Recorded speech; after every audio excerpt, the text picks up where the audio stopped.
hayi kodwa ke akibobonke kuphela abamemukelayo. Esodweni ngikhuluma ngawo wasabani.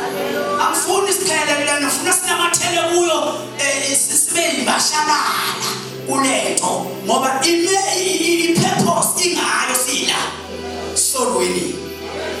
Hosana kweliphezulu. Khona la siyaphuthuka. Awuqhubeka kancane.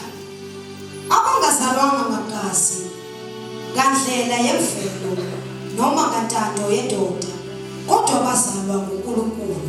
Angithi ke labo bantu okhuluma ngabo basalwane, abantu ababambe indaba kaJesu ongazalwanga kubalelwa naJoseph. uJoseph wayesenanyekwa nje.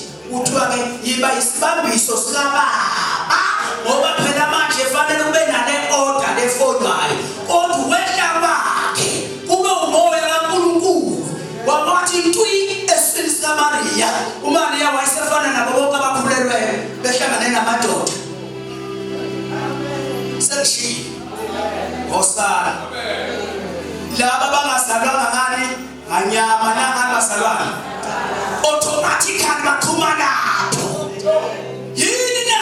Hayi babane bamukela uJesu bazalwane bamukela uphelela. My Lord. Hosana bamukela uphelela madoda kithi. Khona lesiyakhona. Uma khuluma ngamandla namagunya uyobakhuluma inkosi lapha kuSikronike ezesibili inkosi uJehoshafati.